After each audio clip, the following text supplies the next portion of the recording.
You're listening to LeaderCast, episode 101.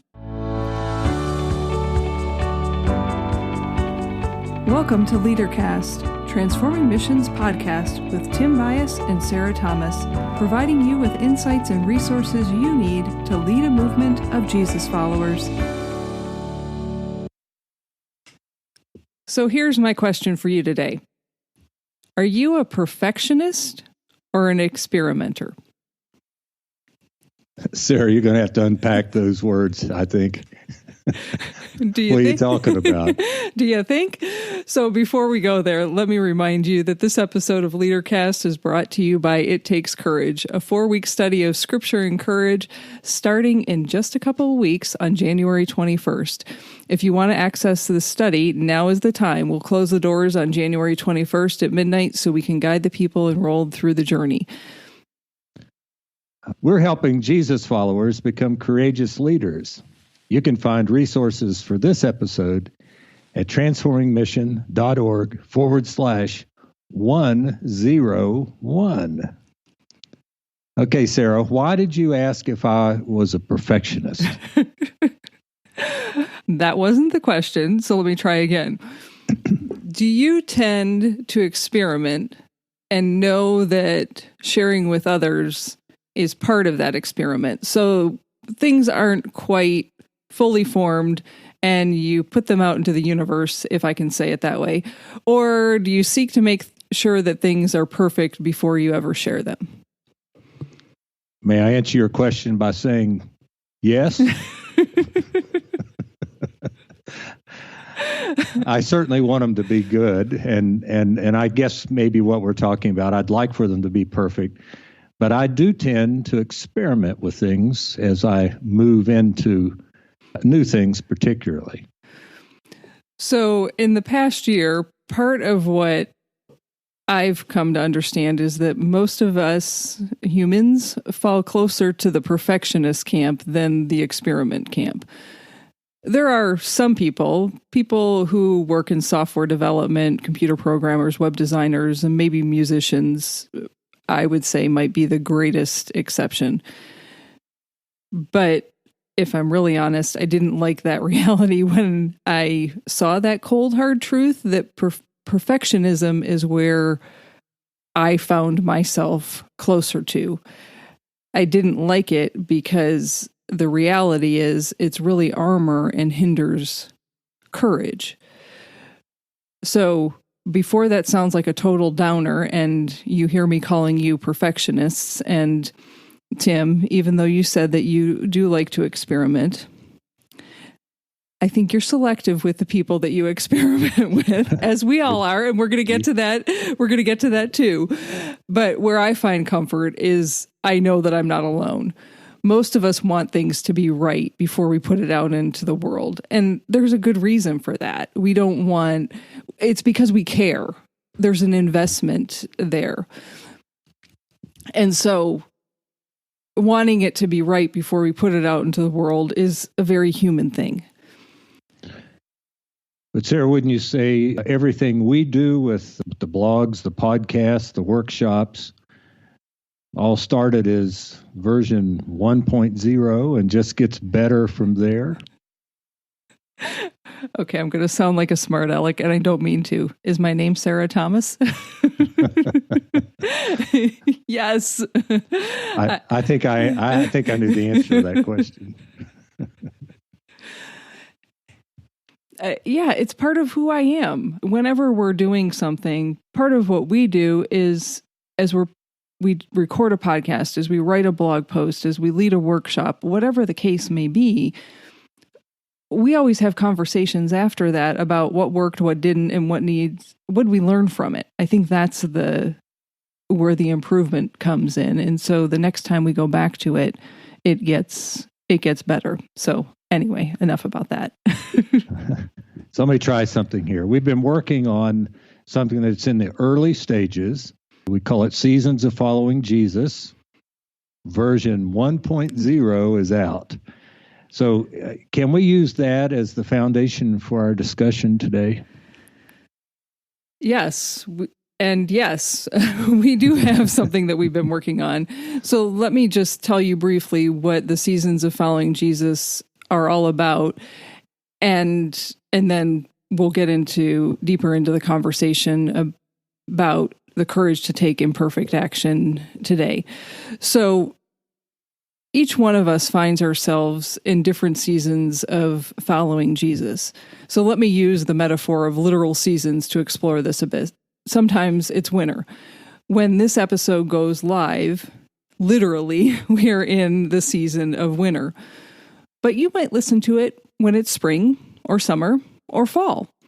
We cycle through each season, and sometimes it feels like the seasons move slowly, and sometimes it feels like the seasons are moving at warp speed, and sometimes it's just that steady clip.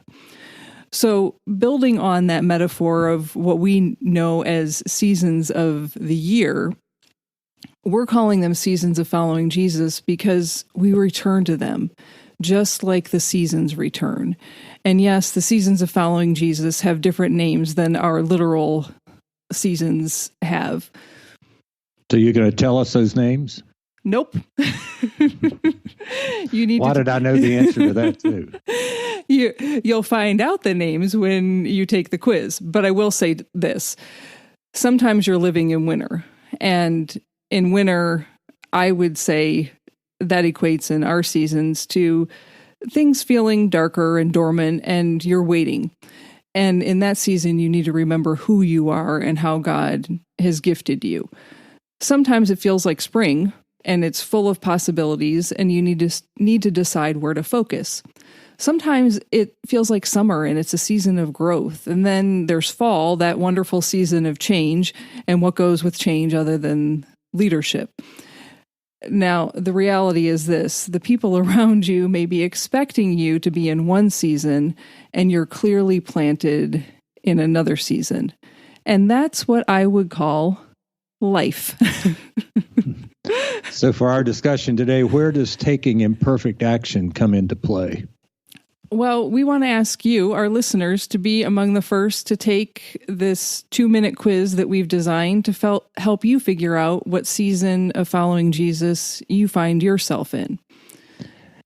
And we know this isn't the final version, but we needed to stop the analysis paralysis, and this episode just happened to be in the works as we were making that decision. So here we go. We're living in real time with you on this episode, taking imperfect action as we talk about taking imperfect action. So how's that for a little bit of a meta conversation? Yes. So before we go any further, why don't you tell us how we can take the quiz? It's really simple. Go to transformingmission.org/quiz. Hard to remember too, huh?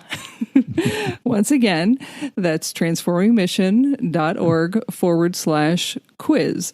You'll also find the link on the show notes page and in your favorite podcast player notes. So if you go to the show notes page, that's transformingmission.org/101, and you'll see the link to take the quiz on that page. Sarah, I'm going to add something to what you just said, and that is it takes just a second to click the link and only 2 minutes to take the quiz. So we just really want to encourage people to do that. Yeah, it's 5 questions. We'll get to more of that in a minute, I think. All right. My next question. What stops us from taking imperfect action? I feel like I'm being a smart aleck today, and I don't mean to be. Perfection. Maybe I'm setting you up for that. Well, here's the thing. Perfection is a myth. It doesn't happen. It's a figment of our imagination, and none of us ever get to the place of perfection. Now, before I go any farther, some of our folks I know who listen to this podcast are a part of the Methodist tradition where we talk about Christian perfection. Totally different conversation, folks. So don't confuse the word perfection here with Christian perfection. So if perfection is a figment of our imagination, then why do we go after it? Because we're trying to avoid shame. And so just as we were talking as we got the episode started about wanting to put things out into the world, that, there's this desire within us to experiment with something, but we don't want to experiment with it until we know it's right. And why don't we want to put it out there in terms of until it's right? It's because we don't want to feel shame. Here's the good news about shame. And this will sound silly, but I mean it seriously. Because yes, there can be good news about shame. If you experience shame or are trying to avoid shame, it means that you're not a sociopath. No, wait a minute. I know you've been studying and you've been putting together lots of work, and we've talked about this before, but that's the choice? Sociopath or shame? Yes. That's the choice. So you decide, will there be moments that you experience shame, or will you be a sociopath? It sounds funny because seriously, who wants to be a sociopath? It doesn't really feel like a choice, does it? And yet when I think about experiencing shame, it's not something any of us want to experience, but it is part of being human. And it's a part of the human experience to feel shame. Our job with shame then becomes to recognize when shame is happening and to understand what shame feels like inside of us, and to have the people in our lives that we trust when we're experiencing shame who will help us to walk through it so we don't beat ourselves up, not take action, withdraw, or numb ourselves to the point of addiction. So it's not that we're saying we want you to experience shame. What I'm saying is I want you to know that part of the human experience is that we experience shame, and the only people who don't are people who have been diagnosed clinically. And I'm being serious here now. This isn't, it really isn't funny, even though it sounds funny, who have clinically been diagnosed as sociopaths. So it sounds like to me we're talking about something that's very positive, this imperfect action. So how do we take imperfect action? Well, why don't we walk through the 4 skill sets that make up courage with that in mind, with the focus on taking imperfect action, to give our listeners an idea of how they can experience what we've just been talking about and work through those places that this doesn't necessarily feel good, but you put it out into the universe anyway and do that experiment as we were talking about. So what's the first skill set, Tim? Well, we've been talking about rumbling with vulnerability. Here's where you want to spend time with what it feels like when you're feeling shame. So if you're feeling shame, you want to own it, I think. So what are the thoughts in your head? What does it feel like in your gut?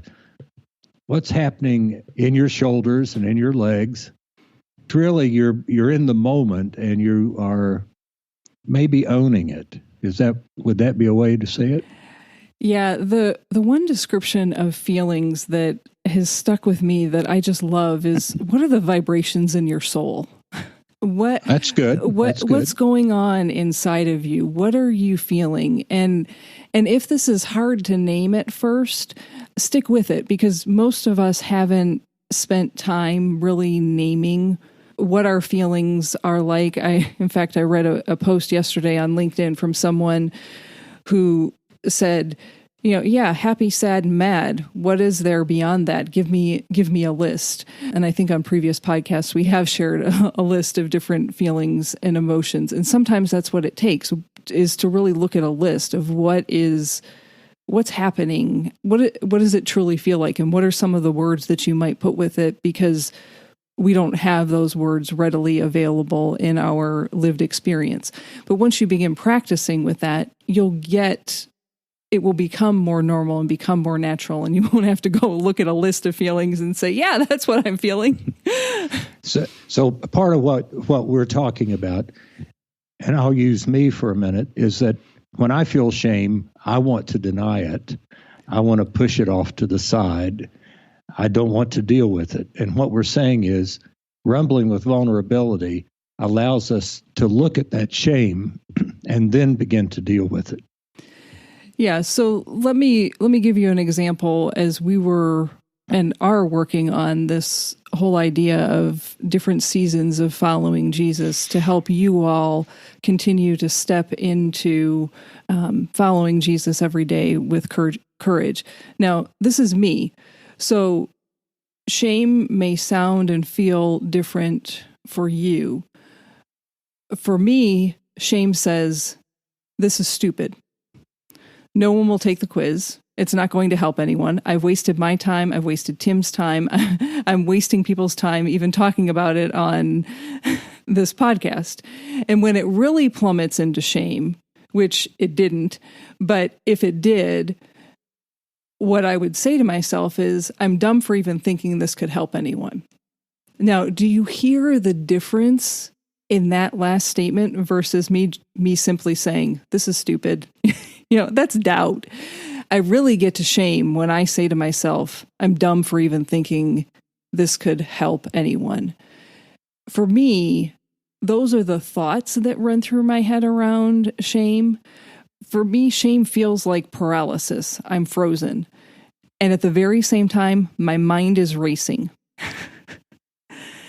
So the question becomes, what do you do with that? You could spiral out of control into a full shame storm. Usually not helpful. Most often not helpful. It does happen because we're human. But if we're in that place of rumbling with vulnerability for me says, have this conversation with someone that you trust. And I'll say something like, because Tim and I are having this conversation right now. Hey, Tim, can you take a look at something for me? I put it out into the universe to someone that I trust and receive the feedback, the constructive feedback, again, because it's someone that I trust, that comes my way. And I'm pausing on that constructive feedback from someone that I trust because that's different than unsolicited feedback. You've mentioned trusted friend a couple of times. Let's go back to something we've talked about in the past. You're talking about your square squad, the people's whose opinions you value. Yeah, that's exactly it. So when we talked about Square Squad, and I'll just name this quickly, and you can go back and hear where we've talked about this in other places or jump into one of Brene Brown's books. Put the names of the people whose opinions matter to you inside a 1 by 1 inch square. Yes, only a 1 by 1 inch square. And it's that small because you need to really think about whose opinions matter. That's your Square Squad. Okay, I got it. So now let's move to the next one. The skill set of living into your values. Now, this is where you're getting clarity on the foundation of who you are and how you're going to be courageous. And in this example of taking imperfect action, when you're clear about what you value, that drives your behavior. Exactly. So when things get hard, when the critic starts speaking, whether literally or figuratively, what's going to motivate you to stand up and speak your truth and continue taking that imperfect action? It's your values. So here's my example. My two primary values are love and integrity. When I think about that in relationship to this quiz that we've been talking about and the idea of taking imperfect action, both of those values come into play. For me, integrity is about living a wholehearted life It's about integrating your thoughts, your feelings, and your actions. It's about choosing, and I thank Brene Brown for this one, it's about choosing courage over comfort, what's right over what's fun, fast, and easy, and it's practicing your values, not just professing them. So it doesn't do me any good to say that I value love and integrity if I'm not living that out. Yes, it's doing what you say you're going to do. That's how we tend to think about integrity. But it's so much more when it comes to faith. It's about following Jesus every day, not just going to a worship service 1 hour a week. Again, this is me. That's how I think about integrity. So when I first started thinking about how do we help people identify the seasons of following Jesus they're currently living in so that they can courageously take the next step in their faith journey, for me, it was about asking the question, what does engaging our faith look like today? What does it mean to live as a wholehearted disciple? Those are big questions, but it's the value undergirding the quiz. So the quiz might take 2 minutes to take, and literally that's all it's going to take you. But the actions that follow lead into my second value of love.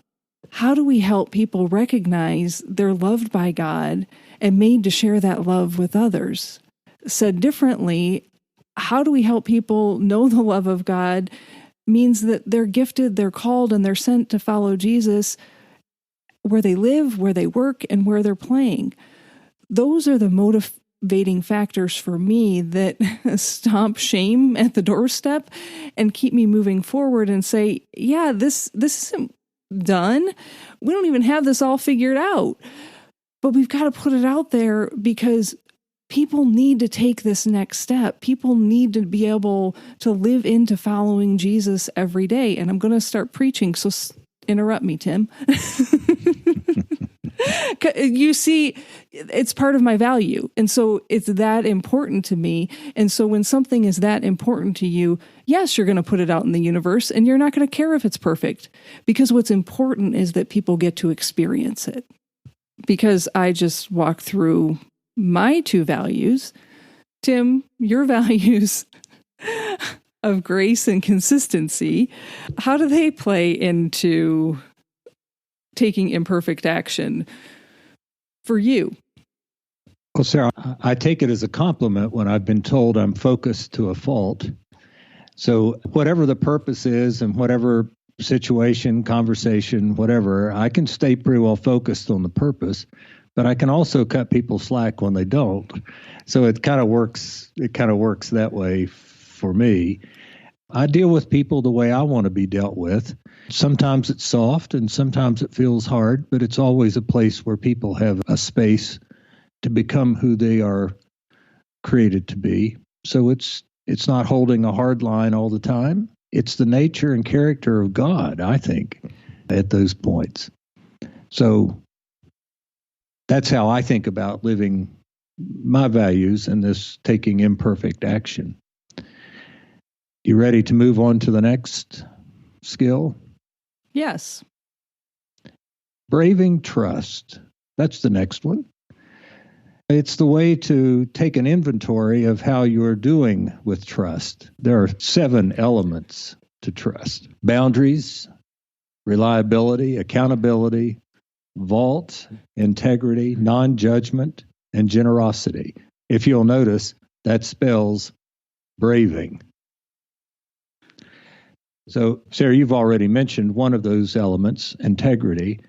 And when I look at the other 6 elements of trust, non-judgment, and generosity seem especially important when it comes to taking imperfect action. I can never do this as clearly as you do it, but let me see. All 7 are needed for trust. I'm just going to drill down and focus on 2 of them here for a moment: the non-judgment and generosity, for the purpose of this episode. So when we talk about non-judgment, this is the place where we ask for what we need. It's the place we talk about how we feel without judgment. So it's always it's asking for help. So when it comes to imperfect action, having people around you that you can say, I need your help. Will you look at this and tell me what needs to change? It's also saying to someone, you said we were going to put this quiz out for people to take. Are we? Or has something changed? And saying it and receiving it as curiosity, care, and non-judgment, not as judgment, aggression, or trying to shame you. Now, Sarah, you're the ones that works with this so much. Did I say that correctly? Yeah. All right. I'm going to be, this is my silly episode, so you said it perfectly.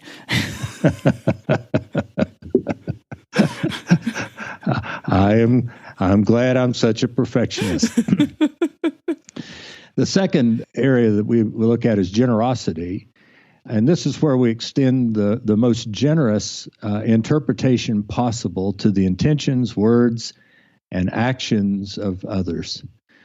And what I want to say there is that this is a place where we make up stories. And when somebody says something or does something, we immediately, it tends to be our fallen nature to go to the very worst.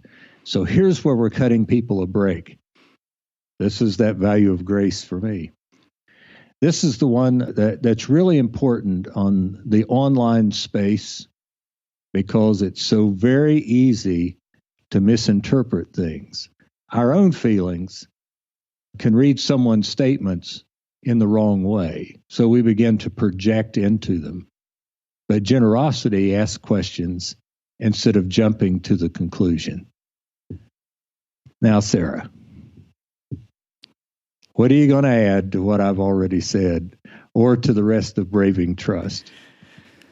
I think you hit on the two biggies and also described them as it relates to the quiz. Generosity is a big one for me in the online virtual space because for me, it's the difference between nastiness in social media, on emails, responding to podcasts, whatnot, and curiosity, help people being helpful and making a contribution. And, using social media or the virtual world that we have at our disposal as a way to be helpful to other people.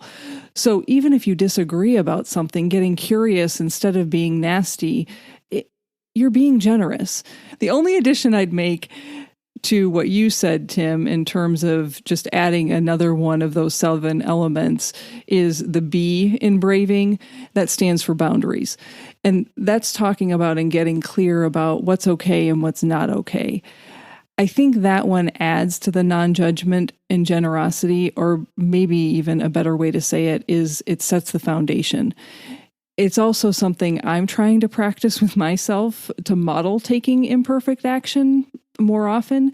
So the boundary is time and space. So as I was finishing up this podcast episode, and Tim and I talk about this a lot because we both tend to do this, we'll be either writing an outline for a podcast episode or writing a blog post, and we'll just keep circling back and keep editing it and keep revising it. And so, for example, today I said, okay, you have until 10 a.m. to finish this podcast. It doesn't need to be perfect. It just needs to be done. You have until December 20th to finish the quiz to be able to get it out into the world. It doesn't need to be perfect. It needs to be launched so that people can begin to experience it and begin to take action on it. And so that it sounds kind of silly and artificial, and it is artificial because I've imposed the boundaries. What's going to stop me from saying, well, I have until 10:15. Well, because I knew Tim had time limitations on his schedule as well. So if I say, well, I'm going to take all day and we'll record this at some point in time, now I'm just being disrespectful to Tim's time and space that he has to step into this and record this episode. So, there's also an element of thinking about the people that you're working with and how that might impact them. And I say that because over and over again, Tim, you have said to me, I want you to have this so that you're not waiting on me. And I'm never waiting on him. I mean, but you're always thinking about, Sarah's got to do something with this before it can actually get out into the world. And so that's part of what the boundaries does. What's okay and what's not okay, and getting clear on that so that, and I'm using it in terms of taking imperfect action to be able to help set that up so that that happens more often. You want to take us to the final skill set, Tim? Out of those four, it's learning to rise. And I think the way Brene Brown and the way you've taught me is this is about the reckoning, the rumble, and the revolution. So let's unpack that a minute. You've touched on the reckoning as it relates to imperfect action. That's where you're going to get clear on what shame really feels like inside of you. You reckon with the emotions and your response and how you want to respond. So let's talk a minute about the rumble and the revolution. Sarah, what's the story you make up when something doesn't seem to be just right? And again, this is a question around the rumble section of learning to rise. Yeah, so I've talked with you about what shame feels like inside of me, and that's part of the reckoning. So in learning to rise, we're trying to get clear on the place that we can write a new ending to the story that we're telling ourselves, but we can't get there without the reckoning, the rumble, and the revolution. So the story I tell myself when it comes to taking imperfect action is this: it's not good enough. I need to keep working. Keep going, keep trying, keep making it better. The end of that story is it's not perfect. The story I want to tell myself is this: I have high standards. I know I do. When do those standards matter? When do they need to matter? And when are they nice things to remember, but not really important? So this is a silly example, but I think it will make that point. I send Tim Google documents with typos in them all the time. And he laughs when we're recording a podcast. And how many times have I done it already in recording this episode? And I'm correcting the outline. It doesn't matter in the moment that I send him the document. What matters is he got the document. It still really doesn't matter, but when I see the red little squiggly line, because there's one right now that I just had to correct underneath a word, I'm staring at it. You better bet I'm going to fix it.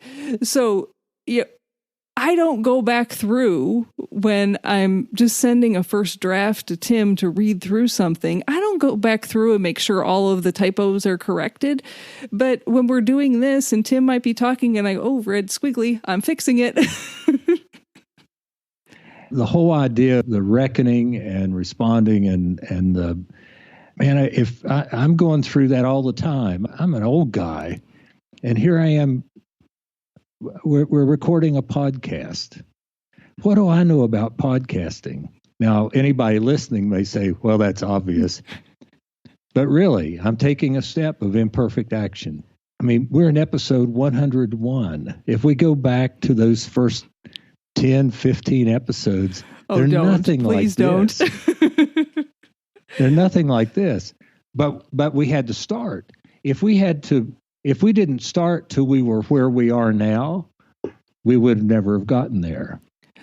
Right. And I think that you just made the biggest point that we could make for folks when it comes to imperfect action and the courage to take imperfect action.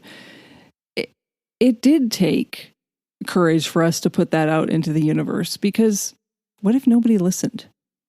We were having this conversation about something totally different, but does it matter if you have a podcast if nobody listens? No, it doesn't. And so it took courage for us to put that out into the universe. If you went back, I mean, I laugh because when I get in my car, sometimes my phone will connect with my car and it will randomly play things. And sometimes what comes up are our first podcast recordings. And I just chuckle every time because it kind of sounds like we're in a cave. The content is good, but the sound quality could be better. And I notice a huge difference in that from where we started. But you said it, Tim, we couldn't we would have never gotten to episode 101 where we're at today if we hadn't started with episode 000. And I'm glad that we did, and I'm grateful for each one of you who are listening to this episode, whether you joined with us at episode 0 or if you've joined with us for the first time today on episode 101. We'll continue to model that courage and take that imperfect action with you and help you to do the same as you seek to follow Jesus. So with this episode, we are asking you to take a quiz so we can even better help you become the courageous leader that God's created you to be as a Jesus follower, helping you to be a courageous leader. So that's what we're encouraging you to do today. This is part of our gift to you for this new year. So thank you for listening, and we'll thank you again when you take the quiz. Let me remind you once again, you can find show notes for this episode at transformingmission.org/101. And to take that quiz, you can either go to the show notes page or simply go to transformingmission.org/quiz. As you develop the courage to take imperfect action in following Jesus every day, I trust that God will lead you in leading a movement of Jesus followers. Bye for now.